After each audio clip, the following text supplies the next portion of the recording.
Why was the jack-o'-lantern afraid to cross the road? Why? It had no guts. Hungry Squared, bringing you the best food talk anywhere. Welcome to the Hungry Squared podcast where the brain and belly meet. I'm Sharon from the Wasatch Cooking Guide. And I'm Winter from theredparty.com. This week, we are talking about the pumpkin. The pumpkin. The what? The pumpkin. That's a name for it. We'll talk about it, okay? All right. Let's talk about it. Hungry Squared. Sharon, how has your week been? It's been a little bit of a crazy week for, I think, both of us. Yeah. With work and Work's been nutty and life. It's kind of a busy time of the year, I think. There's like parties to go to. It's Halloween time and it's now the holiday season, people. Yeah. It's official. Mm-hmm.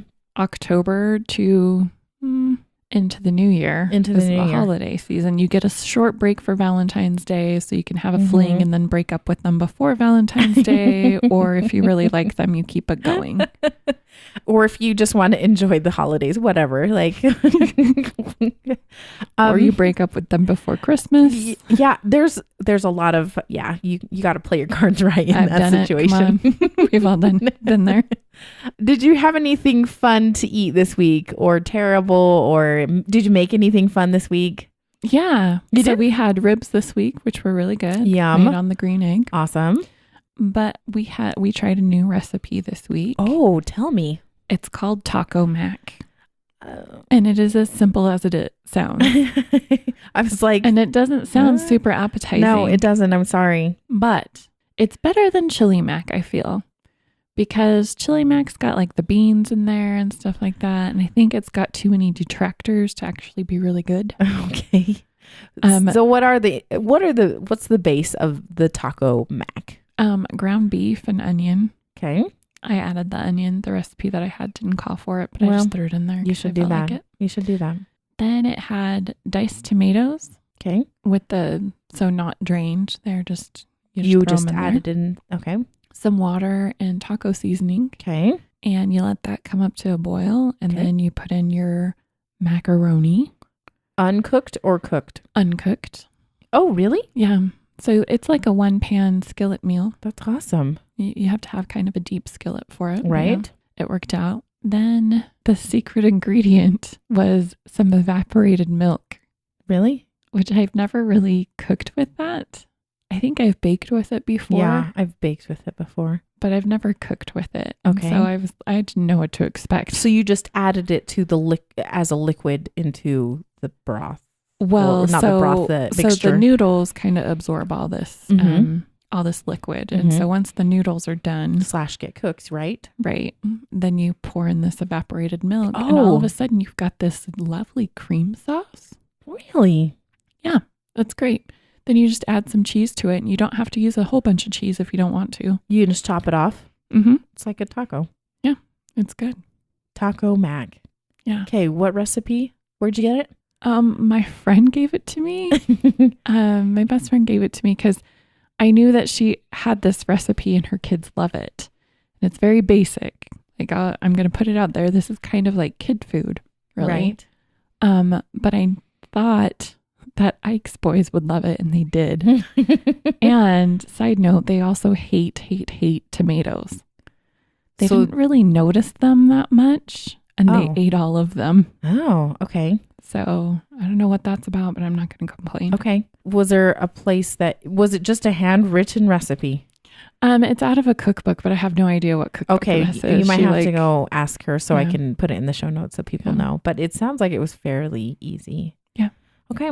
So what did you eat this week? We had a lot of yummy things. We had ribs also on the big green egg, and we made it a char siu or Chinese pork one. That was the thing that was delicious. But I do want to mention that I made something up. No, it's not been made up. It's an Instant Pot recipe. You created a recipe. Yeah, and maybe we talked about this in the past, so I apologize if that's the case, but we just haven't done it for a while. So you get chicken. Okay, so this is a 3 ingredient barbecue chicken. Wow, fancy. Okay. All right. So you have to have, and we prefer chicken thighs with the bone in and skin on, and I'll tell you why. Because in a they're minute. tasty as heck. They are tasty as heck. And you get a bottle of your favorite barbecue sauce, whatever that is, Okay. and an onion. So you Okay. chop up the onion, put layer your chicken into the Instant Pot and with the onions, and then dump the barbecue sauce on top. And then we usually rinse out, just put a little water into the barbecue bottle, rinse it out, and then add that little bit of water as well. Does that make sense? Because you do need some water. All of the barbecue All sauce. the barbecue sauce, and also just a little bit more liquid just in case the barbecue sauce is a little thicker. Does that make sense? And then, of course, layering with the onions, and then it's just an onion diced up. So you put it in there, turn on the Instant Pot on manual for 9 minutes. And when it's done, you do a natural release, which is letting the pressure go down on its own. So you're not opening up the valve too early. And then the key is, I think, take out the chicken thighs, put them on a rack, and broil them for about 1 to 2 minutes. So you crisp up. Caramelized goodness. Oh my gosh. So the meat itself is super tender because of the Instant Pot. But you know what? Instant Pot skin is just kind of soggy and not pretty. You basically give a little Maillard reaction by sticking it underneath the broiler for 1 to 2 minutes. And it is crispy and delicious. And some of that barbecue sauce I know, it's just delicious. How long does this recipe take? So to get up to pressure takes about 5 minutes. And then you have the 9-minute cook time. And then to come down to pressure, it probably takes another 7 minutes. And then the broiling takes 2 minutes. So less half an hour or so. Okay. In that time, you can make some rice. You can get a salad together. And it's a good little meal there. But I think the key is the broiling at the end. My personal opinion. And it's delicious. It's so easy. Yay for the Instant Pot. Yeah. I'm starting to be more intrigued by people's Instant Pot success. I'm just saying, Sharon, it hasn't blown up on us yet. But I'm just afraid if I own one, it would. It's not going to blow up on you. Maybe I can make Ike do it all. I don't know. Oh, yeah. Might be a thing. It might be a thing. Or the boys. Oh, the boys would kind of love it. I mean, they like gadgets. They would totally get into it. You can get the one with the Bluetooth option. There's a Bluetooth? There is a Bluetooth option that I think you can. We'll be putting that in our show notes, folks. Yeah. You know what? And we're going to be keeping an eye out on Amazon because last year they had an amazing half off on the Instant Pot last year. So we'll let you know when that happens, but I'll see if there's any deals going on right now. And now for the main course. Let's get down to our topic at hand. Pumpkins. Pumpkins. I know. Or la pumpkin. No. Or what was that word? Pumpkin. The word pumpkin originates from the word pepon, which is Greek for meaning large melon. So something large, round. The French adapted this word to pompon when the British changed it to pompion. And then the American colonists changed it to pumpkin. I like pumpkin. You don't like pumpkin? It's easy to say. Pumpkin. So we are talking about pumpkins today because this episode is coming out, I think, the day before Halloween. Woo, spooky. Ooh. Have you purchased pumpkins? Yes. This season? Yeah, we had a family party last week and it was pretty fun and we painted pumpkins. You painted pumpkins? But I didn't think that we were going to do that because we usually do every year, but we left the painting till a little late in the party. And so then I kind of lost track of my ideas of what I was going to paint my pumpkin. And so I tried to paint it like the cat. Wait, the cat? Reggie is his name. Oh, the Our cat. at The home. cat. Okay. Noah's cat. But then I realized that he is a black cat with white markings on his face. So it was like painting the pumpkin in blackface. I don't know. It was weird. And so then I did like a reverse of his markings on the pumpkin. So it was like a ghost pumpkin. Okay, that's weird. And it turned out really odd and somewhat ugly. Oh. Ike painted a lovely trout on his pumpkin. Oh, excellent. It was very pretty. This is the first year I've done anything besides just carving it. My friend, Jamie, she's my vegan friend. Yeah. Hi, Jamie. She actually had a great idea from another friend who melted crayons on the top of a pumpkin. Oh, it's so pretty to do that. Yeah. And so we used a heat gun in order to do it. And it worked better than the blow dryer because the blow dryer had too much wind. And so it was kind of blowing the crayons and Well, and you can get more heat from a heat gun Yeah. and direct it better, I think. Yes, exactly. So we did that and it was just pretty. She got white pumpkins, and then we just chose a nice color palette and melted they're them. gorgeous. It's so fun. That's what we've done with our pumpkins. But did you know that pumpkins, you probably know this, they're part of the gourd family. They're squashes in a sense. And they actually originated here in America. See, I was kind of surprised In the to learn Americas. that. Yeah. I didn't think that was the case either, but it was pretty interesting because they have found some pumpkin seeds or pumpkin related seeds rather in Mexico, and they date back to 7,000 to 5,500 BC. Yeah. So The pepitas. yep. They are largely orangish, Orangish. I've seen other colors. because they do have pigments in them based on the carotenoid pigments. Mm-hmm. And I think you were probably talk about that. They do have quite a bit of alpha and beta carotene and vitamin A. Pumpkins are a lovely little vegetable. Yeah. Though botanically speaking and maybe biologically speaking, they're a fruit. Did you know that? No, I didn't really know that, but Yeah. I guess there's seeds, so it makes it a fruit. Yes. Is that what it is? Yeah. The seeds on the inside. Now, pumpkins specifically are a winter squash. Mm-hmm. Do you know what a winter squash is? What makes it a definition of a winter squash? Oh, I think like they are thicker. Like the skins are thicker, they're stronger, and like there's more fruit or pulp or whatever on the inside. Yeah. So there's kind of, I think that there's this kind of a tougher rind, and it's the thicker Right. flesh. So like you have a zucchini, and that would be a summer Squash because it has such and a like the little crook necks and stuff like that. But those are more delicate. yes, and so these ones can store better in the winter. So yes, you're completely right. Okay, so just in general, pumpkins have in the past, and let's talk about like colonial America. This part I just thought was super interesting because obviously when the Americas were discovered, right? The Native Americans here were using pumpkins a lot. Well, like it was no big thing because they've been domesticated here since around 5,000-ish BC. Yeah. And so they are native crops here. And when they came, they noticed that they were quite prolific. And they saw that they used basically all parts of the pumpkin, right? So the flesh of the pumpkin, the seeds, I was a little surprised about this. They use the leaves sometimes, and also the blossoms. You know how they have those? Right. That's where they start. Now, just one thing, pumpkins have both male and female flowers. So they can basically fertilize themselves. Pollinate. Yeah. And bees are very important to how pumpkins grow because they need to basically get the pollen from the male to the female and that type of thing.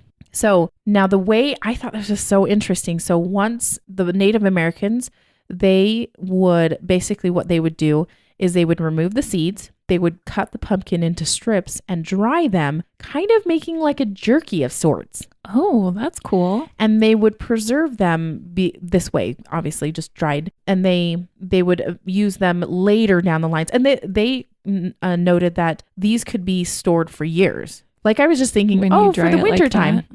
Oh. But they noted they could be stored for years. And they also did things like hollowed out pumpkins and dried them so they could be like water vessels, that type of thing. So now I thought this was pretty funny because when there was a particular botanist from Sweden, his name was Peter Kalm, in 1749, he mentioned, okay, so this is how they do this. Like they twist these long slices of pumpkin together. They dry them out either by the sun or over a fire.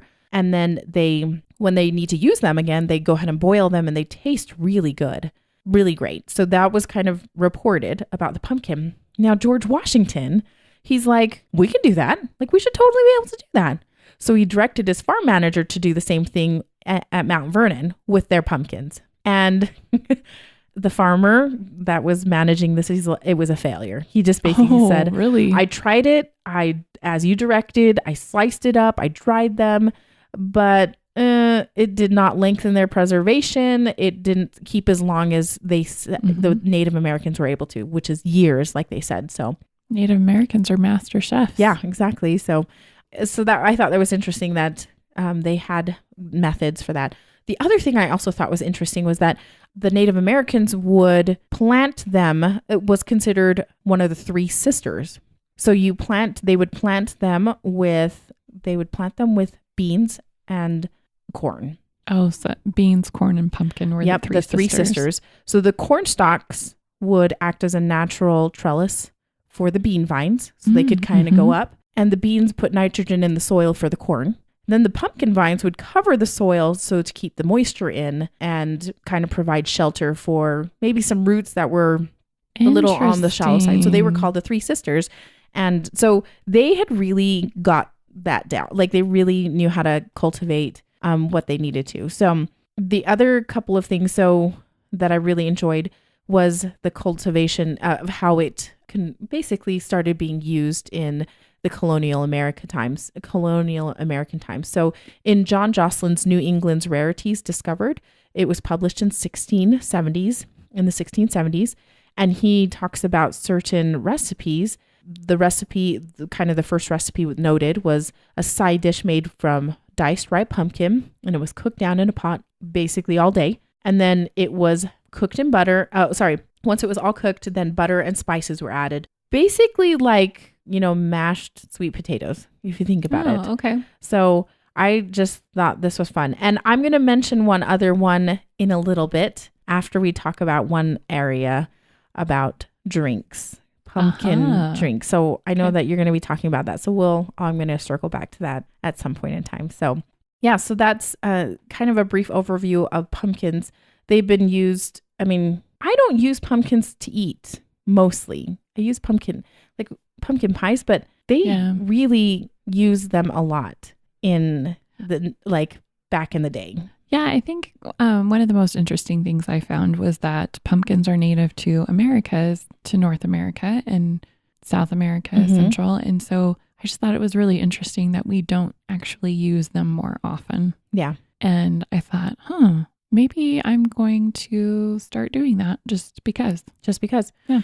And I think we'll talk a little bit more about this, but because pumpkins are so closely related to squashes, that might be a little, because, pumpkins that we generally think of or that we can obtain at the store they're kind of considered more ornamental, like say the ones that we carve. Yeah, because we carve them and we do fun things with them instead of just eat them. Yes, exactly. And so they may be a little bit, I think there are different varieties of pumpkins that are better suited to eating or using in whatever. Right. And so I think I get why it's not exactly the thing that you think of right away.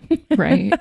Well, so remember last week, our Halloween candy episode, we talked about solars, the origination of trick-or-treating. And these kids would go souling and they would go house to house and pray for the souls of the householders, family, and things like that in exchange for treats, basically, like bread and other things.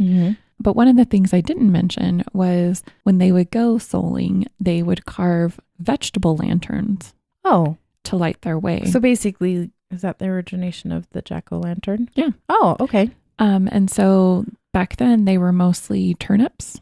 And so they would carve turnips. Turnips are small. Aren't they kind of small? A little bit. Well, they're considerably smaller than a pumpkin. Yes, they are. Pretty tasty, actually. I haven't had a turnip in a long time, but they are tasty. But they would carve them. And so they would kind of hollow it out and then put a chunk of candle or something like that or an ember in there to light the way. So when the Irish immigrants came to America with them, they brought the tradition of the jack-o'-lantern.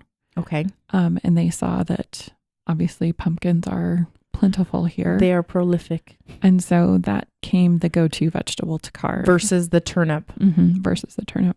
There's an old Irish folktale from the mid-19th century that talks about Stingy Jack. Oh. And that's how the jack-o'-lantern originated. The Jack name. Okay. Are you going to tell me a story? Yeah. Okay. Everybody, listeners, let's gather everybody around. This is going to be fun. Get cozy. Because I love these kind of stories where you're like, what? Well, there's two versions. I like the second version the best, but Stingy Jack in both versions was a lazy yet shrewd blacksmith. He was a blacksmith. Right. Okay. So that much we can agree on. Yeah, we can agree on in these folktales. I don't know if Stingy Jack even exists at all, but this was the tale. You're right. So he So in the first one, he used a cross, like a crucifix. Yeah, like a cross okay. that he built to trap the devil, to trap Satan. So this story says that Jack tricked Satan into climbing an apple tree, and once he was up there, Jack quickly placed crosses all around the trunk, or he carved a cross into the bark. They can't quite agree on. So Satan couldn't get down because he doesn't like the sign of the cross, apparently. Yeah. And maybe Satan's a vampire in this story. I don't really know. Another version, which I kind of like this one a little bit better. Okay. I don't know. It's just more interesting or funny to me. Was that Stingy Jack was getting chased by some villagers from whom he had stolen when he met up with Satan, who claimed it was time for Stingy Jack to die. Oh. So Stingy Jack wanted to prolong his death, wanted to put that off. And so he tempted Satan with a chance to bedevil the church-going villagers that were chasing him. So, of course, Satan was all excited for that. So there's more of them than Right. Stingy Jack himself. Okay. And Jack was a thief He's anyway, so he's he's not shrewd. necessarily a churchgoer. Yeah. So Jack told Satan he could turn into a coin with which he would pay for the stolen goods, because Oh my apparently the heck, are devil you could serious? take any shape that he wanted. And so later, when the coin disappeared, the villagers would fight over who had stolen it and think it was one of them. So the devil agreed to this plan, and so he turned himself into a silver coin and jumped into Jack's wallet to find himself next to a cross Jack had also picked up in the village. And so he closed his wallet tight, and the cross stripped the devil of his powers, and so he was trapped. Oh my gosh. Are you serious? Right. But circling back, both of the folk tales, Jack lets Satan go after a time, only when he agrees to never steal his soul. Oh, so basically he struck a deal with the devil Yes, he did. when the devil was in his power. Right. Smart. Jack is shrewd. So Satan promised not to take his soul Yep, if he could have his powers back. Is smart. So he did. Many years later, Jack died, as he would. One does.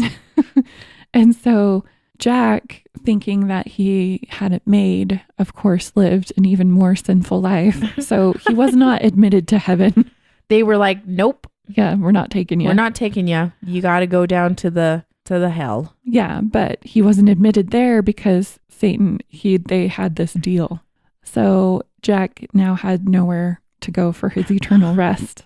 So, and he couldn't see where to go because it's all dark and he's dead or whatever. What? However that works. What? And so Satan mockingly tossed him an ember from the flames of Hades, which will never die. And so That's what he uses to wander around, not basically not in heaven or not in hell. right, but he had to have something to put this ember in, so he carved out one of his turnips and placed the ember inside of it and began to endlessly wander the earth for a resting place. And henceforth became known as Jack of the Lantern or Jack-o'-lantern. Jack-o'-lantern. So that's how you can freak people out, Oh my goodness. is to have a jack-o'-lantern on your porch. Oh my gosh. That's what happens when you live a sinful life and you strike a deal with the devil. Yeah. Don't do it. Don't do it. Well, and I guess if you do it, then repent so you can get you can get into heaven, right? I don't know. If you strike a deal with the devil, is there any penance that you can pay for that? I probably not. I don't know. I did not know that was the history of the jack-o'-lantern. So that's really how it came about. Yeah. This shrewd, I mean, that's why they drunken- called it jack-o'-lantern. Okay. Yeah. But I mean, carving vegetable lanterns was quite common in the Middle Ages and whatnot.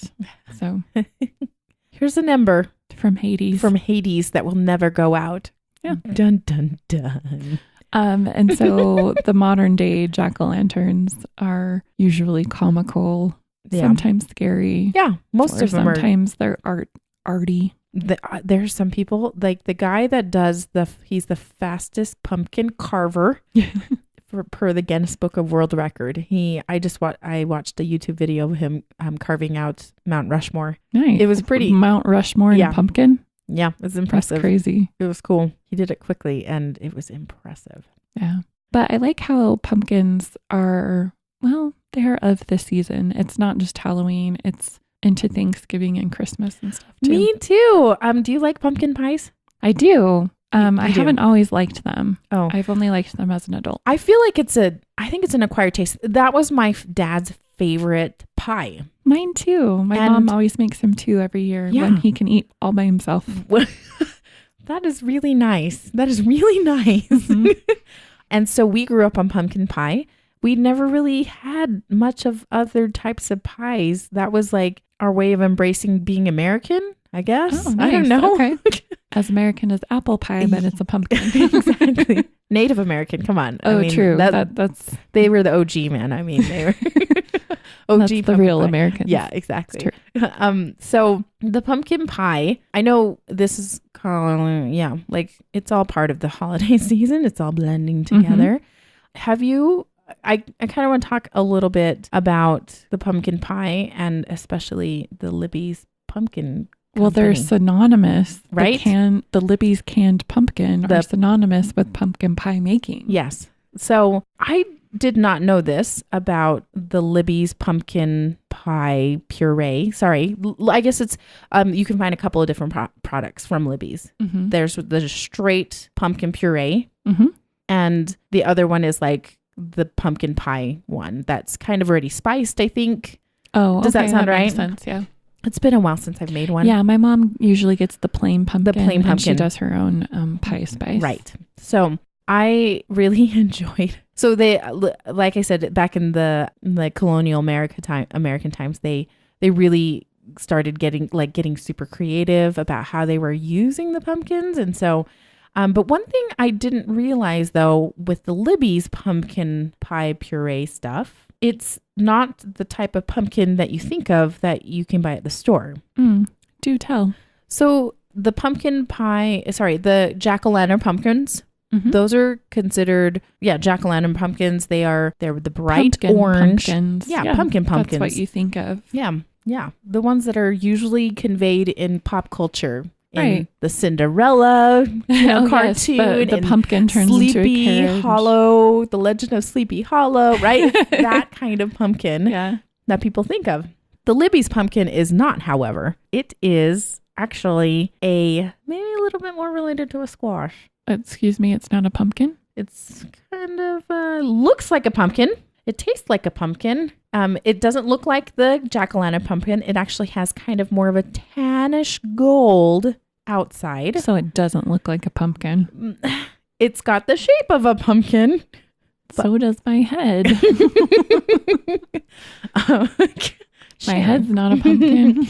So basically what they use, so I'm going to just back up. So Libby's pumpkins, they are based in Morton, Illinois. That is considered the pumpkin capital of the world. Oh, really? Yeah, it's called they say it's the pumpkin capital of the world. And let's be honest, it's the center of the continental United States. Yeah, I guess so. It's technically this particular variety of pumpkin.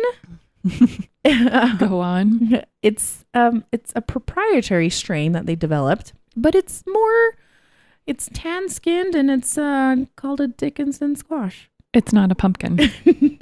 Well, it's not a pumpkin. Now, technically that a Dickinson squash is not a pumpkin and it's brown. It's tan skinned. I mean, it kind of looks like a butternut squash. In fact, that's what its closest relative is likely is a butternut squash. Its closest relative is not a pumpkin. Oh my gosh, we've all been fooled. Yeah, so we're all eating squash pie. Yeah, so let me tell you a couple of things that I was a little surprised about. Now, because of the fact that it is more of this Dickinson squash, however, because there's I think the FDA has a hard time drawing the line of what is considered what. Well, I'm not going to disagree with that. Because, I mean, they seriously. have a hard time generally speaking. So they really have, they legally haven't drawn the line of what you can brand something as. And so that line between, because pumpkin's a winter squash and so is this Dickinson squash, right? And so they are able to, and Libby's, and I'm not throwing Libby's under the bus or anything like that, because we use Libby's for everything, and everybody does. Still make a squash pie, even if they want to call it pumpkin.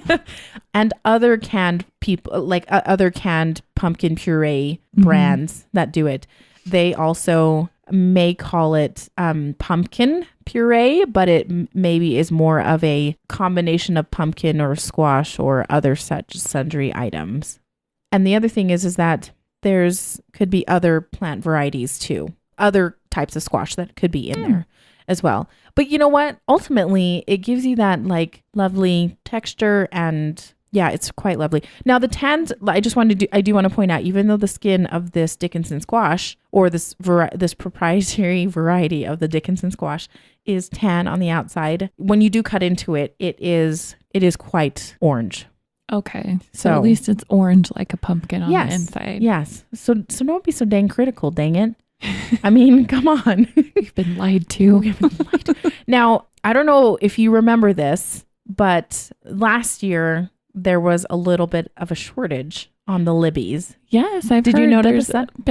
There's been a shortage a couple of times. Yeah. The first one that really kind of made the news was in 2009 when they had too many storms, and it basically soaked all of their fields, and pumpkins do not thrive super well on not well drained soil. Right. So basically they lost so much crop, and then you worry about there was also an issue with mold because of the water. There was so much moisture, and so that was the other thing. So 2009 there was such a drop, and there was a little bit of an outrage, like, I cannot find because I can't make my pumpkin pie or chocolate chip pumpkin cookies or whatever, I noticed in the stores, because they usually have like a huge end cap, like they'll do an end cap of soda, like around the Super Bowl and stuff so the end cap is the end of the aisle. But around Thanksgiving, they usually do an end cap of all of the pumpkin canned purees. And then all the other ingredients that you would use. But they didn't have that. They just had some on the shelf, but there wasn't a lot. Yeah. So last year was also another year that was kind of hit. And then I think the previous year it was okay, but they didn't have a lot of back stock. So there was not a lot of pumpkin to go around. We actually went to 3 stores.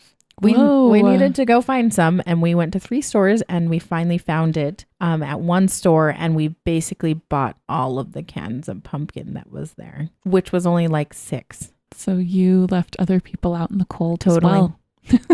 I gotta have my chocolate chip pumpkin cookies. I mean, come on. So I thought that was very interesting about Libby's, that I didn't realize. I didn't realize it doesn't even look like a pumpkin that I think of. That's crazy. Yeah. But I'm good with it. I'm not going to judge. It still tastes good. It still tastes like how I think pumpkin is supposed to taste. It's a pumpkin. It's still a pumpkin in my eyes. It's the pumpkin I know. It's the pumpkin I know. I'm okay with that. And I know it well. I feel good about it. One of the things I love, especially about pumpkin pies, is the spice combination in it. Right? Which brings us to our next topic, next talking point. What are we talking about? Please say it's about our spirit animal, Alton Brown. Can be quoted as saying, "Pumpkin spice is killing us all." He said, "Pumpkin is over now. Well, America, pumpkin spice is the spice you deserve." Because it's so overplayed. It's totally overplayed. It really is. Yeah. And what am I talking about when I say overplayed? You know what I'm talking about. I'm assuming it has hashtag PSL. Hashtag I gotta get my Uggs, and yeah. I interrupted you. I think you're going to say, I'm assuming it has something to do with Starbucks. I was going to say that. So I know the Starbucks came out with this pumpkin spice latte. And it was a hit. It was. Is that what the deal is? It was. It almost wasn't. It wasn't? So they started creating, developing the pumpkin spice latte was in development in January of 2003. Okay. So they kind of got together a Thanksgiving lab of sorts, and they put in pumpkins and pumpkin pie and some other sweet treats.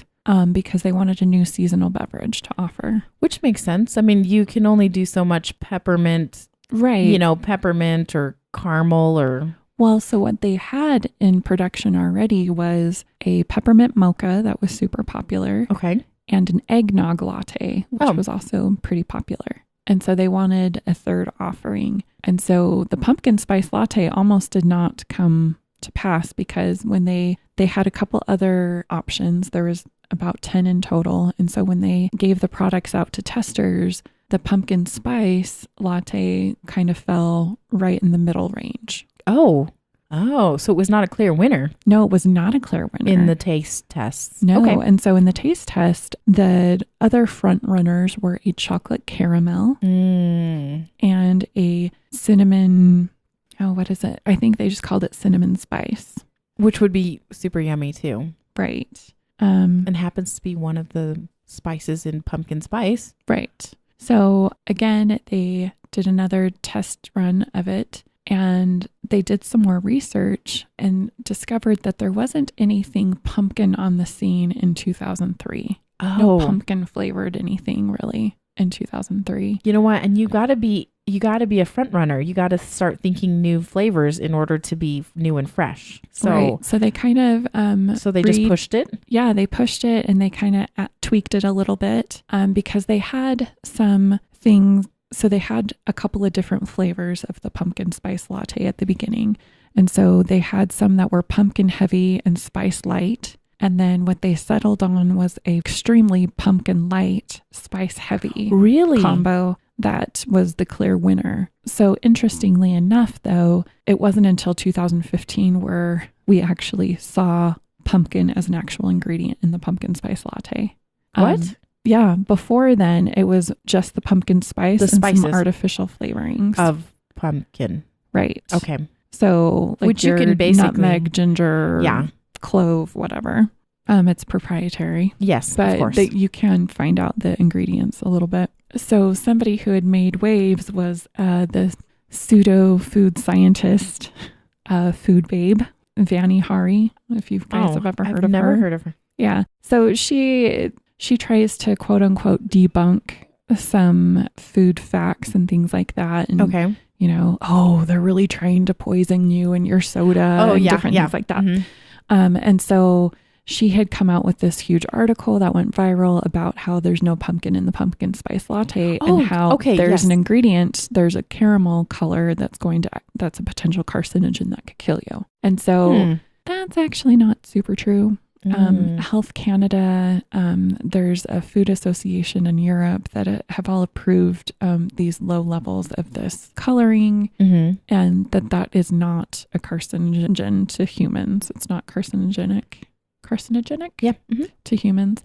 And the FDA has also agreed. So it's not just the FDA being lazy. Right. It's other they've looked at it. Reputable societies that have looked at it and said, no, this is not a big deal.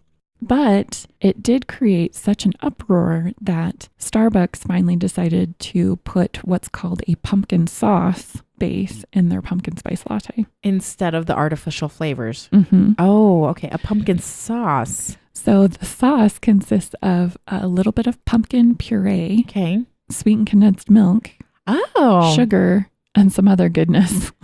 So basically it's the sugary pumpkin base. Yeah. That they add the rest of it to. Really? Mm-hmm. When was that?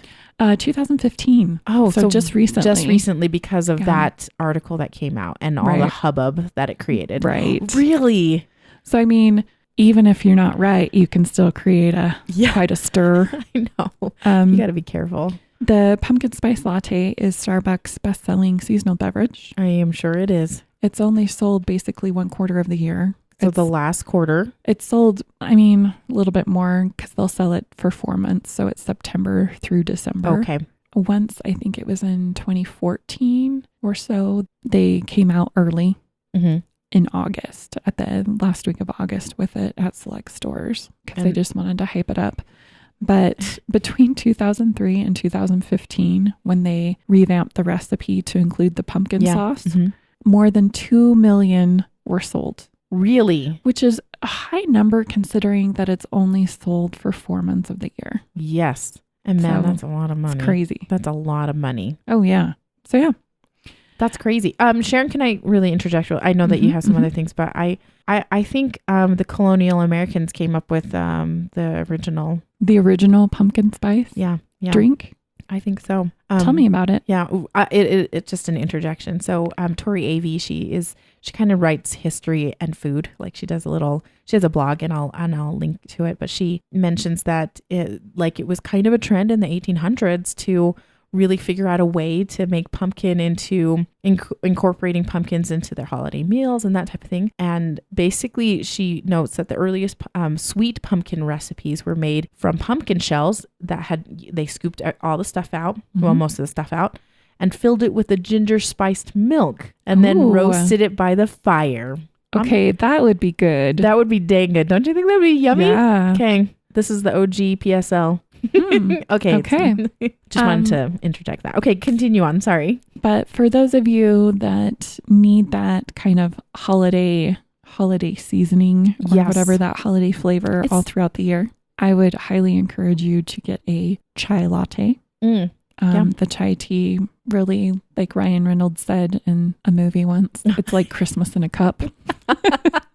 It's totally true. It's really good. Okay, chai latte. But chai is tea, and so some people really like the coffee, and so you could get what's called a dirty chai latte, and that's when they put a shot of espresso in it. Oh my gosh, that's hilarious. So you can still get kind of your coffee fix, but okay. a nice little flavor that way. I'm not very partial personally to the pumpkin spice latte. I think it's kind of a joke at this point. We've talked about this on our food trends. And it needs to just go away for a little while. It does. I mean, why don't we, like gingerbread? We can do gingerbread, right? Or maybe like there's other things. Eggnog. Let's bring the eggnog back. Right. Well, it's interesting that coffee companies, including Starbucks, still have these other flavors available, but they just get overshadowed by the pumpkin spice latte. Yeah, it is kind of out of control, but very interesting. It was well designed. Like that was a really good. Once they finally got it, it took off like a champ. That's crazy. Okay, well, the PSL, the pumpkin spice latte. There you go, people. There you go. Let's have a food fight. Food fight, food fight, food fight, food fight. This is a segment where you can email us with your relationship questions relating to food. You can email us at hungrysquared@gmail.com. Disclaimer, we are in no way professional relationship experts, but you should totally listen to us anyway. If you need professional help, please seek it out. Food fight, food fight, food fight. The food fight segment of the show. Here we go. Okay. Do you have this week's question? I do. It's from me. Oh, it is? Yes. You have a problem that we need to talk about? I do. Okay. I do. Okay, well, tell me about it. So it's birthday season in my house. Yes. Both of the boys were born a month apart. I mean, years apart. But yes. Their birthdays are exactly 1 month apart. Okay. And one of them, his birthday is going to be on Thanksgiving this year. Oh. So I don't know how we're going to celebrate it. Like maybe together with his mom, or maybe she'll do something. I think she wants to take him on a trip or something. I don't know. So we haven't really figured out logistics yet. But when we do, he's going to need a cake. Okay. And so what's the problem with that? Well, no problem. Okay. I mean, we're all about birthday cakes. We're not stingy, like Stingy Jack or anything. Thing is that he really loves red velvet cake. Oh, that's the problem right there. Right? So typically we've always bought him one, or we'll buy him some cupcakes that are red velvet or something like that. But I've been trying really hard to make all of our meals and like cut down on our food budget just a little bit. Right. Because teenage boys eat a lot of food. I'm just going to put that out there. Well, and I was going to say those cakes and stuff can really add up. Like you can, especially like in the holiday time where you're already buying more food. Right. And stuff like that. I mean, and I like, if you think about it, you're like, oh yeah, $15 for cakes. That's not a big deal. But I was like, well, it's not a big deal in June. Yeah. It's a big deal around Thanksgiving. Well, and I was going to say, but making a cake at home is actually quite inexpensive if you usually have most of the ingredients. It is. So that's my thing. Okay. Is that I have to make a red velvet cake. You're going to make a red velvet cake. But it goes against what I believe in. It goes against what I believe in too. Because it's a couple tablespoons of cocoa and no flavor other than dye. It's dye flavor. It's red dye. Red flavored. dye. I have strong feelings against the red velvet cake as well. I do too. But what do I do? I think this is one thing that you can do is just make it and realize that it is just a vehicle for that delicious cream cheese frosting. Oh, right. I mean, that's the only plus that I can see for the red velvet cake is that it happens to be a vehicle for a delicious frosting. Now, don't get me wrong, you can slather that stuff on other cakes, but yes, if you want to just have a small slice and gosh, it'll be even better for your diet and your figure because you just don't want to eat that cake. That abomination. It is kind of odd. It looks pretty. It looks beautiful. It's gorgeous. But there's so much dye in it to get it that red color. I have an option. Somebody who's listening is like, Winter, suggest this, please. There are red velvet cakes that use beets as the dyeing component. What? Yes. And I believe they turn out moister. Okay. More moisture than... We like moisture. We like moisture in our cakes. You don't want a crumbly, sad, dry cake. No, you need a tender crumb. Yes, you do. And so I have not tried the ones that are made with beets, but they are an option. Now, so beets have I feel like they can kind of have a distinct flavor to them. Yeah, I don't know. Right? I mean, yes, beets do have a flavor. I don't mind their flavor.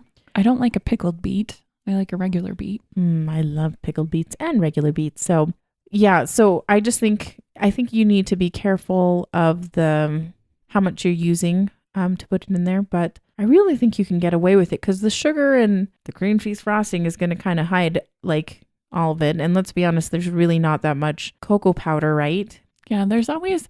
So it's not a pure vanilla cake. There's always a little. And so I think it's just this like very toned down chocolate cake. Which is pretty pathetic, actually. Let's be completely honest. Make a chocolate cake if you want a chocolate cake. Exactly.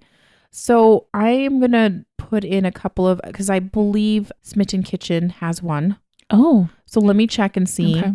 And then, and I'll put a couple of links in the show notes for ones that have been considered reputable and maybe an option to try, but... Maybe you can do that. Because if you're really mostly opposed, I'm assuming you're mostly opposed to the dye, the amount of dye. And the lack of flavor. So you can add something else. Like the one I did actually make I think it was maybe a King Arthur one. It called for Fiori di Sicilia. Fiori di Sicilia? Yeah. Is that the one I used? Yeah. I don't know. I don't know what else to tell you. So Recipe 10 Eats had a very easy to follow video that I might do. Oh, which one? Her name's Recipe 10, the box. Oh, Eats. Okay. Yeah, I think she's in Australia. I don't know. She's Asian. Yeah, go Asian. She has really good recipes. Oh, okay. I don't know. But a Smitten Kitchen has one. That might be the way to go. Yeah. I don't know. I'll look around. We'll both look around and put links in the show notes for things that we're going to try it, or you can just tell us what you're going to attempt later. Okay. I'm sorry. I'm sorry too. It'll be fine. I'll do some research and just suck it up, I guess. Suck it up. There's a lot of things we do because we love people. So it's true. That's what you got to do sometimes, you guys. Yeah. Yeah. I guess so. Wah, wah. Wah, wah. You can't always cook what you want. Well, thanks for submitting that question, Sharon. I'm glad you brought it to the table. And you know what, you guys, we love getting questions from you. So feel free to email us at hungrysquared@gmail.com. In fact, you should totally do that. And we'll give you a high five on the air. On the air, and then maybe on social media too. Yeah, it'll be awesome. Anyway, okay. Thanks for sharing that question because you just got to do it. I'm sorry, friend. Yep. Got to do what you got to do. Thank you for joining us today for our show. You can find us at hungrysquared.com on iTunes, Stitcher, and Google Play Music. Please stop by and leave us a rating and review on iTunes. That helps other people find our show. So we'd love that. And then we're going to be hanging out a little bit more on Facebook as the coming season comes. The holiday season comes is what I meant to say. Sorry. The holiday baking Yeah. is upon us. It is. And so we should bake together or something. Let's do it. Oh We'll my do gosh. a Facebook Live. And then we can maybe I can have a cookie exchange or something on Facebook Live. Ooh, and maybe somebody will win the cookies. Oh, Dun, dun, dun. cookies in the mail. Oh, yeah. Okay, well, join us next week for our next episode of Food Nerdery. Okay, love you. Bye. Bye. Hungry squared, yeah, hungry